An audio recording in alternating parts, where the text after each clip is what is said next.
Today I want to talk about a problem you may have run into at work. If you ever commissioned a web application, a web-based tool, or a new feature for a software in your company already used, and the whole thing ended in a complete disaster, this episode is definitely for you. I want to talk about something that matters enormously from a developer's perspective: writing a good specification. A clear, well-thought-out set of requirements for building an application, or a part of one. I think most of us have been there. You know your domain, you know your job. You write everything down in a document, hand it off to the dev team or the IT department or whoever handles it, and what comes back is something completely different. So where does it go wrong? The problem almost always comes down to poorly defined requirements.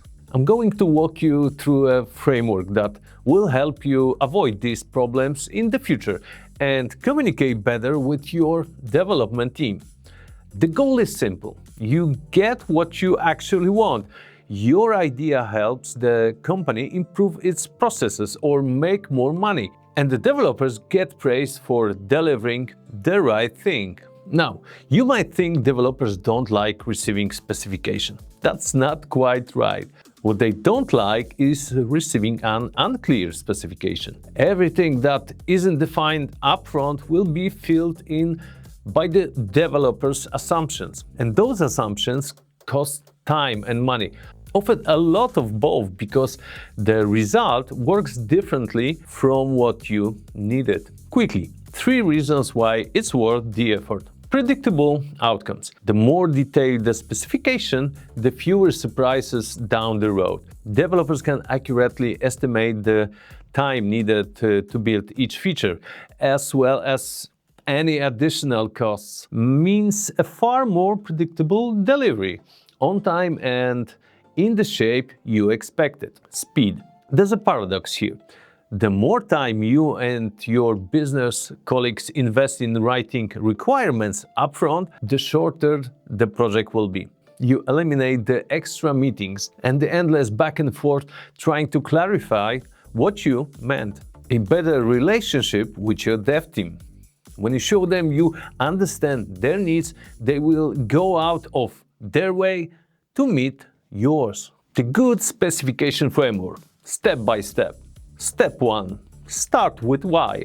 Describe the problem you're trying to solve, not the solution you think you need. Here's an example of a bad definition. We need a new dashboard. A well-defined problem looks more like this. The support team spends 30 minutes every day manually pulling data from 3 different systems. Customers wait. The team gets frustrated. Why is this better?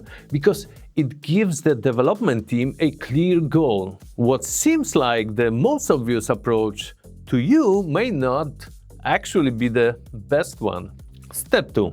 Define the scope clearly. Spell out what the project should include and what it absolutely should not. Draw a hard line around what's out of scope. Don't leave it to the guesswork. Keep in mind that a feature that seems simple on the surface can carry significant build costs and even bigger maintenance costs over the time. A spec should be concrete, not a wish list. Be direct. This is in scope and these things are not. Step 3. Write user stories. Work with your Scrum Master or project manager to write user stories. They will be happy to help. A user story follows a simple template. As a type of user, I want to do X so that I can achieve Y. As a logged-in user, I want to download an invoice that I can submit it for expense reimbursement. Don't write stories like add a download button for invoices. Step 4. Define functional requirements precisely.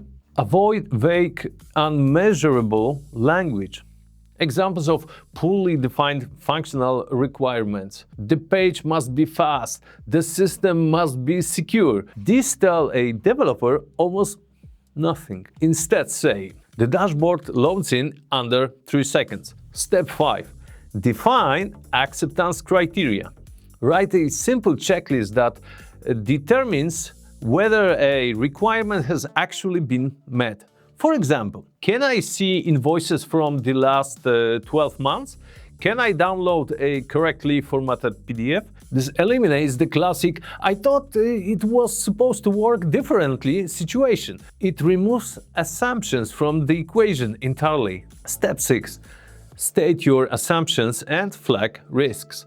Be explicit what you are taking for granted. For example, we assume that users will access this application using a recent browser version. We do not support browsers released more than 10 years ago. Also, define any potential risks you can foresee. Step 7.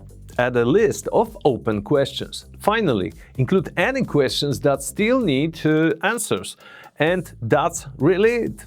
Writing a good specification matters now more than ever. In the current era of AI-accelerated development, a clear spec unlocks a method called spec-driven development. AI's output is directly driven by the quality of specification you provide. That's it for today's episode. See you next time.